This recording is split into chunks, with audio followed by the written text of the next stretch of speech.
split into 2 parts. The final 4 episodes of The Crown will be released next month.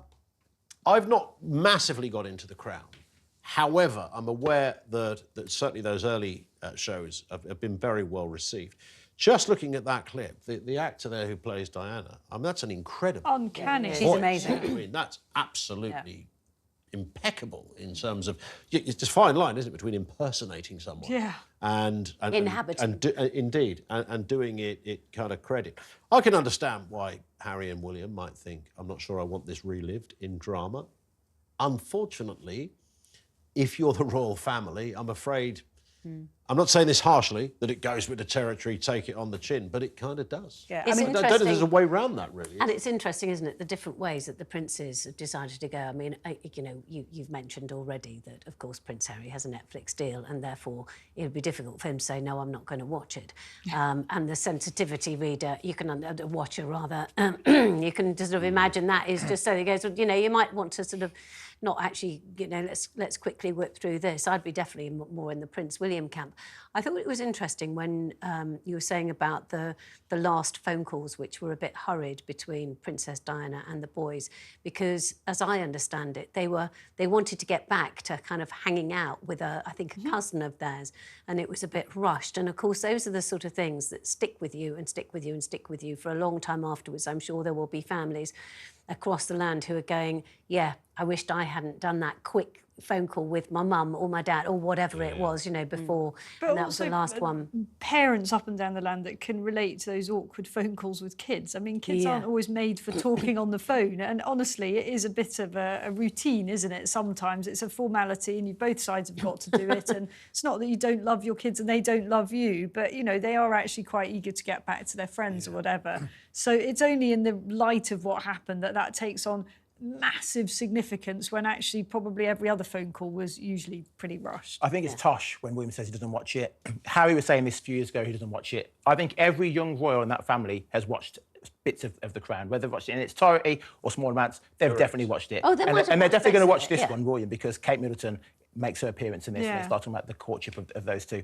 But Elizabeth Debicki, the woman who plays Diana, it's going to be haunting for anyone who was close to Diana, anyone who loved her, hearing her voice. If I was Harry and William, I would not want to watch that because it's too much. It's far too much. She's too good, basically. Yeah, exactly. Yeah, exactly. She is amazing. I've watched all 4 episodes today, so I took one for the team. Really? So that is that what you do all day, Daisy? I lie in the bath watching the Crown. Bit of popcorn in the bar. No, champagne, Daisy. Bacon sandwich between your toes, watching Netflix. You were there.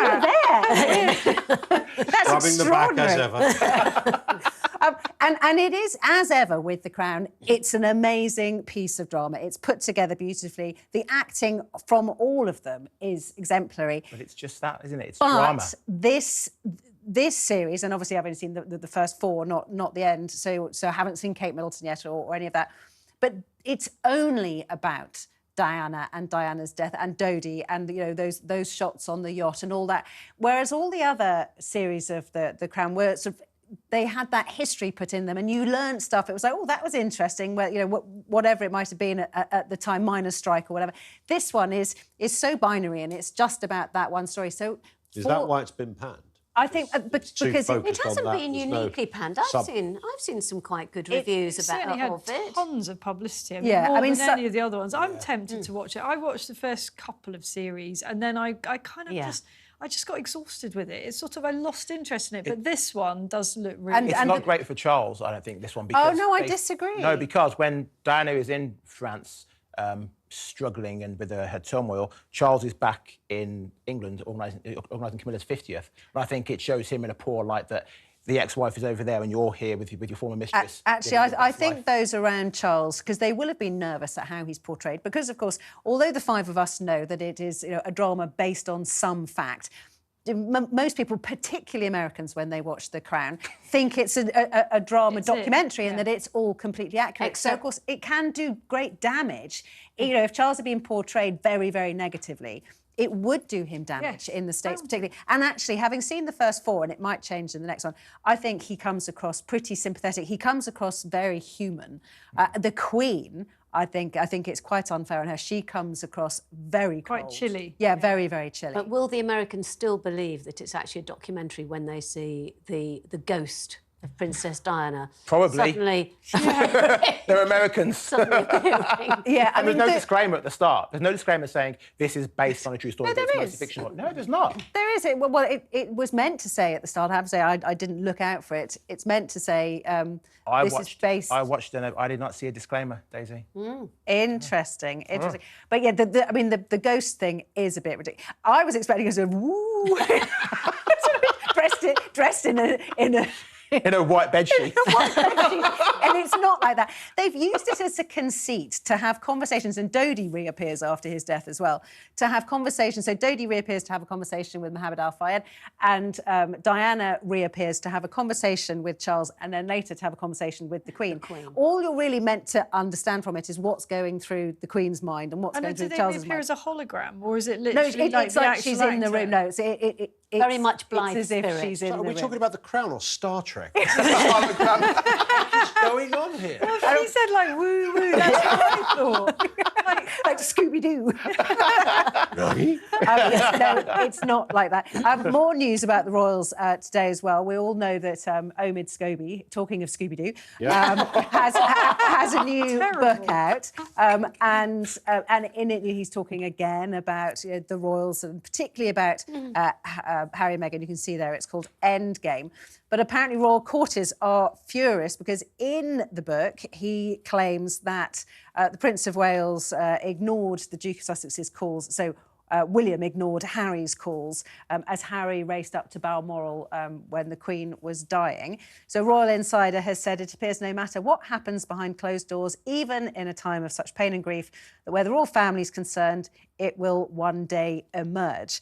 And the Sussexes are backing away from it, apparently, and saying that they didn't help Omid Scobie. But hot news off the press is that Omid Scobie has been talking tonight, and he says that the Duchess of Sussex, Meghan, didn't help him with the book. He says Not with this one. That she has moved on. But he sort of implies that Harry might have, or people around Harry, because he says, whilst she has moved on from the royals, that Harry still has unfinished business.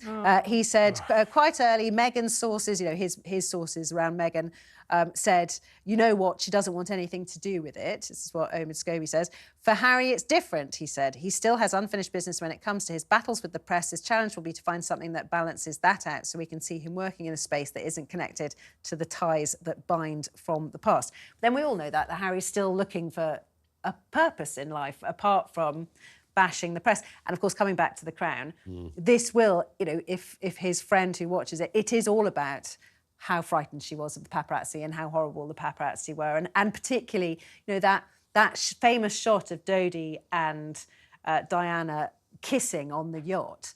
There's a bit about the photographer. It implies that Mohammed Al Fayed set that all up and got that photographer to do that. That photographer, I think, got something like $3 million for that shot, for that one shot. Somebody told me at the time, and it's never left me this, that, we've been left with this kind of lasting idea that, Diana and Dodi, partly because of his father, fueled this, would have got married, and apparently it was just a very brief relationship. It was nothing, a bit of a fling. Yes, but nothing particularly serious about it. The Crown makes it clear that Dodi was a lot keener, that actually Dodi's father was the one who was really keen, and that Diana was never going to marry Dodi, and that was a load of old tosh. Indeed.